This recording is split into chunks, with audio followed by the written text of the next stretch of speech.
We've just listed off some strategies for that be prepared from the instructor perspective.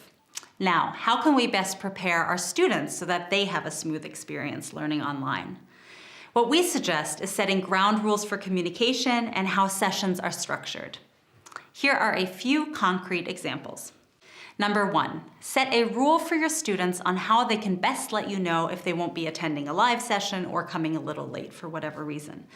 For instance, at Chiron, we have them posted in the asynchronous Google Classroom so our instructors see it before they enter the session.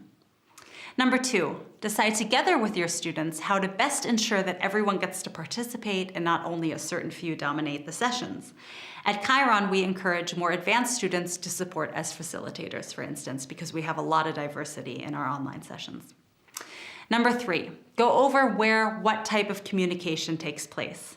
For instance, content-related discussions outside of live sessions can take place in a forum or in Google Classroom, but preferably not in both. It's good to know where what type of communication is happening.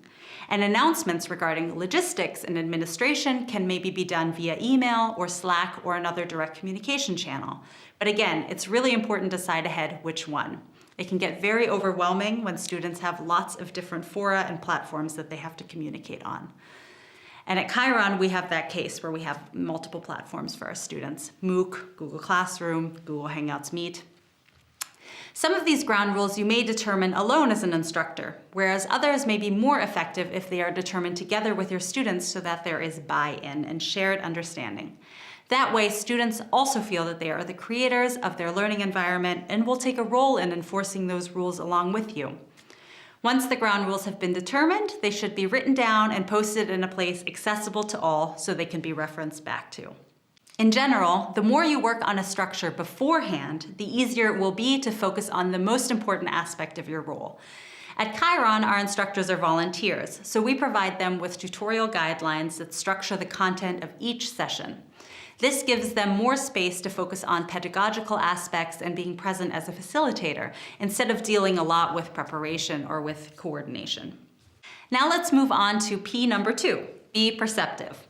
While hosting a session on Google Hangouts Meet or another video conferencing system, you may find yourself in the situation at some point where you're asking yourself, it's pretty quiet here. Are the students even still listening? In the online setting, passively consuming content is the most common approach. Most of the material is designed to be consumed, requiring almost no active participation. Think YouTube or Netflix, where you don't even need to select the next video or episode to watch. It just starts playing it for you automatically. So let's explore our guiding question for this lesson together. How can we use our perception to ensure that students are actively participating online? One strong recommendation we make to our instructors is to be perceptive and actively acknowledge students who arrive late to the virtual classroom. It's important to really welcome them, acknowledge them, and give them a very brief summary of where the class is. Otherwise, they enter, get confused, don't know what's going on, and it's pretty easy to click that X and drop out and never come back. Unlike in an offline environment where it might be kind of awkward to stand up and leave the classroom. If that's too much of a distraction for you as the instructor, you can also ask one of your active students to help with that, keeping an eye out for latecomers and welcoming them. To overcome the lack of visible activities online, it's also good to walk your students through things you're doing.